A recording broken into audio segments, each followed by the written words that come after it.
big overarching question, but how's this experience been for you? I know, you have to fight through the injury and all that at the beginning, but how's this experience been for you? And all these years leading up to it and finally having this moment with all the best players in the world. Yeah, I think it's exciting. I think that this is what we've all been working for a long time. Obviously, is to get the best players playing together. I think when you watch the product and just being at practice every day, but then everyone seeing it in the games, it's really good hockey. It's really fun. It's fast paced, high hockey IQs all over the place. So it's what we've deserved from the beginning. It's been difficult to get everyone to agree on things in the same place. We finally have that. And it's just been, refreshing. We have a great locker room, a group that really gets along. I think that in the back of people's minds in the beginning was kind of, what is this going to look like, bringing all these players who have been working for the same thing, but in the eyes of the media, fighting against one another for so long. How do we integrate them immediately and start having the chemistry that's required to have, a championship team? And I think that the players have done a really good job of just putting what's important in the forefront, and I've enjoyed every minute of it. So, you said, in the media's eyes, tell me from the player side, players from the PHF, players that didn't play there and, didn't want to play there because they were holding out for this or for whatever reason. There had to be tense moments in the past, but for the greater good, is that just kind of, it's in the past? Yeah, I think, I can't speak for other people, so I'll speak for my counterparts from the former PHF and myself. When we had conversation, we never said anything disparaging. We never discouraged the PWHPA. We never talked down or really publicly disagreed, because their mission statement was the same as ours, right? We believed in the same thing. We wanted the same thing. We just had maybe different ideas of how to get there, or different ways of going about it, and that was the sticking point. So we never were able to get on the same page and in agreement, because those conversations weren't really happening. So I think that now that you have everybody together, it's pretty obvious that we all want the same things and we're fighting for the same thing, and I think that it doesn't really matter anymore where you came from or what your background is. We're all here playing in this new league, and that's the most important thing, is that we just put that behind us, because it really doesn't matter. At the end of the day, this is what we wanted, and this is what we have. So this is what the young stars of the game deserve. This is what the future of the game deserves. And every veteran player, wherever they played prior to this, players who aren't playing in the league, people that worked on all sides of women's hockey, for a number of PWHL, PWHPA, PW, whatever, right? There's so many different ones now. But everyone was a part of it, and I think that that's cool for everyone to see. That's why I think you're seeing so much support. Is just that regardless of the most recent history of hockey, women's hockey has fought really damn long and hard for this moment. Going back 20, 30, 40, 50 years, some people are reaching out on social media and things. So it's so much bigger than the PHF and the PWHPA. That's the most recent thing in people's minds, and that's, I think, kind of what people are focusing on there being that victory. Which is great. It is a victory, but it's a victory for the game on men's and women's side, right? Because I hope that you'll see growth in men's hockey as a testament to the success that women's hockey is having. When you said we've fought a really damn long time, it's funny talking to Emma during training camp. How she said, it's about fucking time. Yeah. And she said, that's how I feel. She goes, I'm not going to speak for everybody, but I feel like that's how we all feel. It's about fucking time. We deserve this. Yeah. I'm sure, especially, being a veteran and all that, and, you went through a lot for this day to arrive. Yeah. It must be pretty special for you personally. Yeah, I think me personally, just my family. Sorry. I think people forget, we're adults, and we, some are older or younger than others, but inside every single one of us is still that little kid that loves the game, right? And so that's the cool part, is to see all of these women who have worked so hard. Some have different stories than others. A lot grew up, playing boys hockey, and you just fight your whole life, and you hear no, no, no. You hear you're not good enough. Girls this, girls that, and then you're watching how successful it is now that we have all the. It's not just all the stars in one spot. It's the ability to have just a concentrated place for the game. So now sponsors aren't fighting against one another, they're not fighting against themselves. They're all supporting the same product, right? It didn't make any sense for company X to give $100,000 to the PHF and $100,000 to the PWHBA, not because they don't believe in supporting women's sports, but their money's fighting against itself, right? So I think that you're seeing that, the ability for sponsorship dollars to make a real difference. And it's a dream come true for a lot of us. And it's that final like aha moment where, in the past, fighting as we have been, I constantly talked about we need time and we need patience from people to build and grow things. And in the back of your head, there's always that, well, there's a clock ticking here because even billionaires get tired of losing money, right?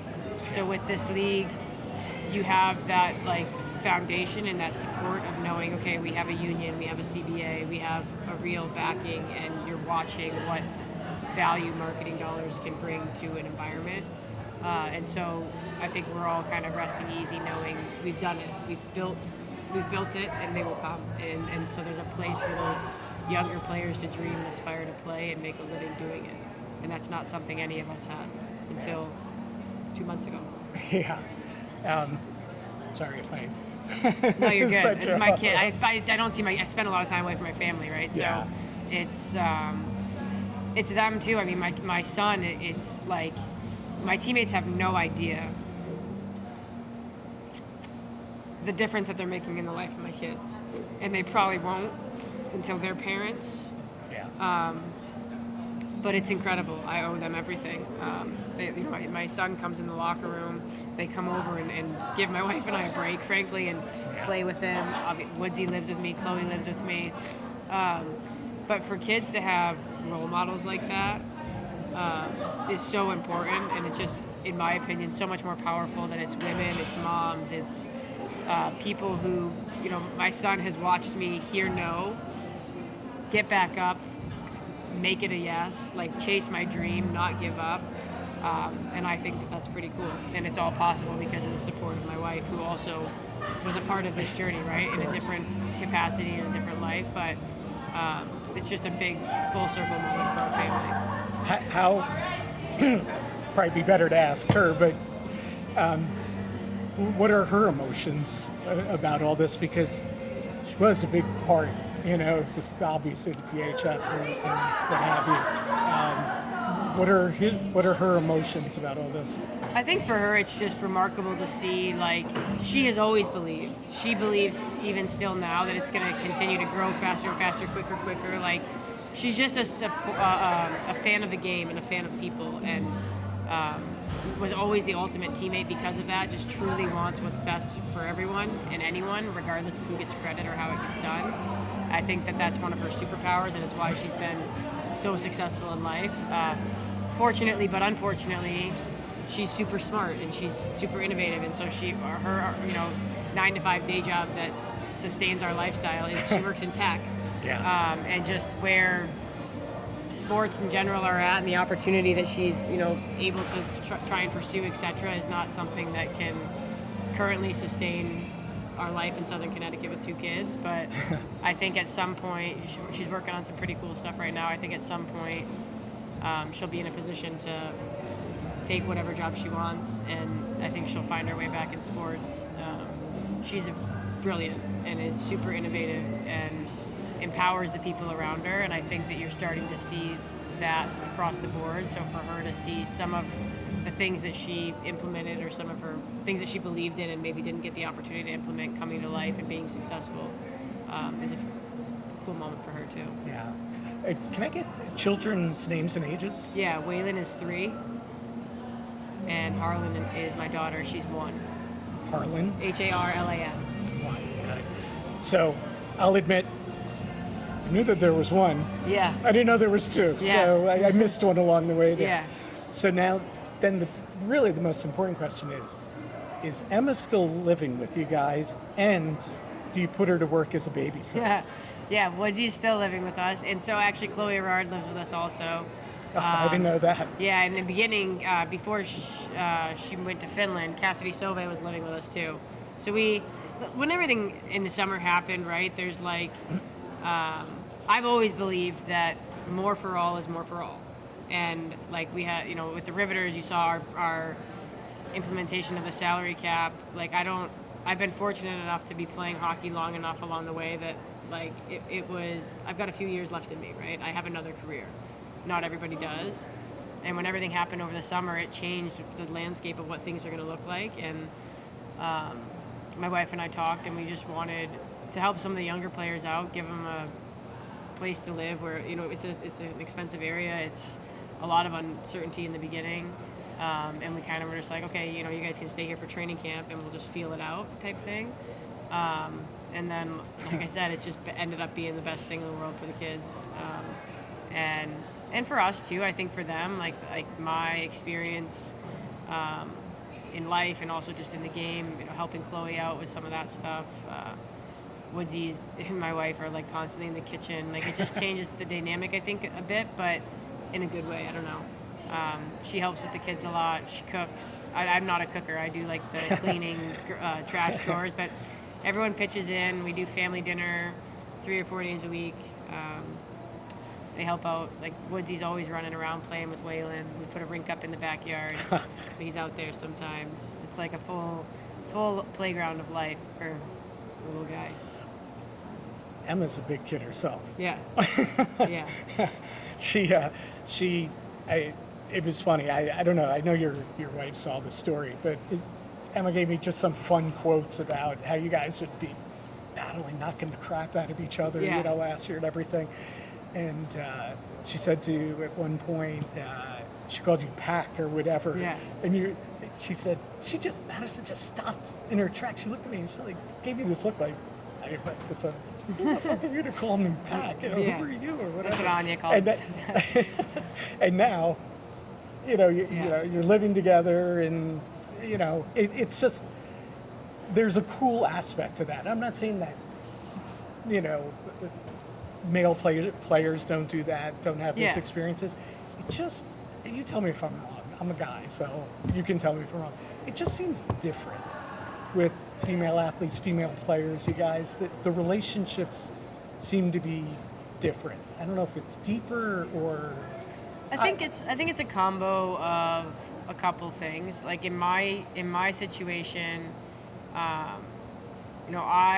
have always my dad grew up with nothing basically in inner city Detroit. Like worked for a pizza place and would burn pizzas at night so that his family could eat. Yeah. He went on to start a company, sold it, very, very successful. I grew up probably the best childhood in the world. But I always was taught like to give back, whether it's to the community or like at some point someone did something for my dad that propelled him to success. I have the inherent privilege of now having more opportunity, et cetera, because of that success. And so, in women's sports, the biggest advantage is the monetary component, right? And I've been fortunate to have success in other industries. My wife is very successful. And so we're not like giving money to people, right? But we have a home that we can provide a place for people to stay where it's more comfortable for them to focus on putting roots. And that was kind of my intention when we had people live with us was, okay, well, all the players are going to find a place to live. Lots are going to live with roommates and things. But what if we can help some of the younger players who maybe aren't making the highest salaries now because they're, younger or whatever the situation might be, but they can at least get familiar with the area, see if it's a place they want to be long term, eventually put roots down here. It helps us. And it's just been a really, really good experience. I think that, to your point about the difference between boys and girls or men and women, I don't know, maybe it's that sensitivity, maybe it's that empathy. I think that you do see it on the men's side, like, players helping other players out, players having players stay with them. But I think something about the women's game, like so many of us have, very unique and different but similar stories. You're growing up a girl and what you've always been told is a boy's world, so you develop similar personality traits and coping skills and things like that. and I think most importantly, what I've learned from the younger players is just the bandwidth and level of empathy, right? Like, we care a lot, especially in our locker room. We care a lot about how people feel, how we make people feel. And I don't know if that's a generational thing or if that's a guy-girl thing, but you definitely feel it, and it's definitely a big part of the heartbeat in the room. All right, I know I'm killing you. I'm taking up your whole No, you're afternoon good. here. You're good. You're good. I have nowhere to be. I'm just watching, just staring off, thinking in my brain. Give me a good Emma or Chloe story. Some. There's got to be something. There's got to be some hijinks or something funny going on in your household, having these girls there. Let's see. That's a tough one, huh? Chloe, like, kind of keeps to herself a little bit. I mean, like, last night her and Anya were fired up though. Like Chloe likes to have time in her room, and but comes down, like, we do dinner and stuff every night. But last night was the Beanpot game. Yeah. And so Anya went to BU, obviously, and Chloe went to Northeastern, obviously. So they were fired up, and like, I'm usually up in bed by 9 o'clock, like in bed watching a show, but they're down. Anya stays down and hangs out with them. And third period last night, so like 10:45, 11 o'clock, right before it goes into overtime, I hear like a bunch of stomping downstairs. I'm like, what the heck? It woke up Harlan. Yeah. So I'm upstairs with Harlan, and then I turned the game on because it sounded like that's what they were yelling about, and I saw it was 1-0. Then BU scored with like under a minute, and I just see Anya scream like from the other end of the house. I heard it crystal clear. Harlan wakes up again, so I text her. I'm like, "Are you guys joking? Because it's not a frat house." And she was like, "Oh, sorry." That's probably the most wild Chloe has gotten, but Woodsy's a beauty. Her and I gel really well too. We're like so different but so similar. Grew up completely opposite experiences, I think, as children, but like similar love for your family. Like, I have a really close family, 2 brothers and a sister. She's 2 boys and a girl, really close family. Parents who care deeply and just give their kids everything they possibly can. Like, I think we come from a similar foundation of morals. So she's also not shy. Like, you're about her calling me Pax. That was after the same game where she, like, something happened, and I, like, we had crossed paths like 2 or 3 times. I don't know her at all, and she, like, hooked me, like, behind the legs, or like cross-checked me, like, hard. So I turned around and like went to retaliate, and she goes, "Oh, sorry, Pax." And I was like, I said to my wife after the game, I'm like, who the F does she think she is? And then saw her in the lobby that weekend, same thing. And I'm like, said the same thing to my wife. Then when she's coming to live with us, it wasn't really offered. Like, like, I offered if people needed a place to stay for a couple days, like till they found their hotel or their whatever.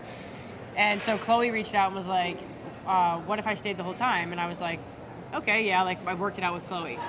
Then I honestly want to say, like, 6 or 7 days before training camp, Woodsy reaches out to me, because Sobe already had and said, can I stay with you until we figure out the hotel situation? Like, I was thinking like 10, 12 days. I was like, yeah, for sure.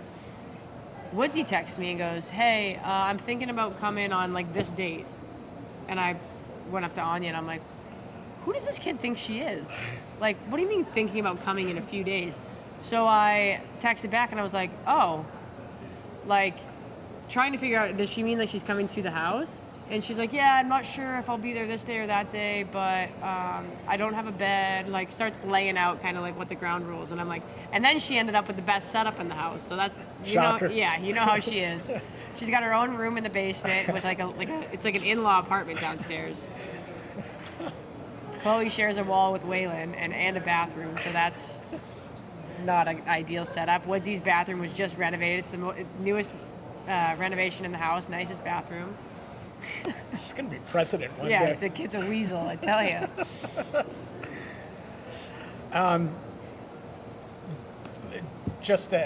This is actually for another story I'm working on. Just your take on the physicality of the game. I know you're not shy about the physical aspect of the game, but has it kind of exceeded whatever you expected? It seems every player I talk to says, wow, physicality, this is cool.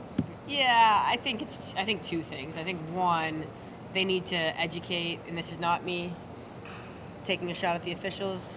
This is me acknowledging that I think the officials need to understand, like, there's a red line, there's a black line, and there's a gray area, and they don't know where any of those lines or areas are.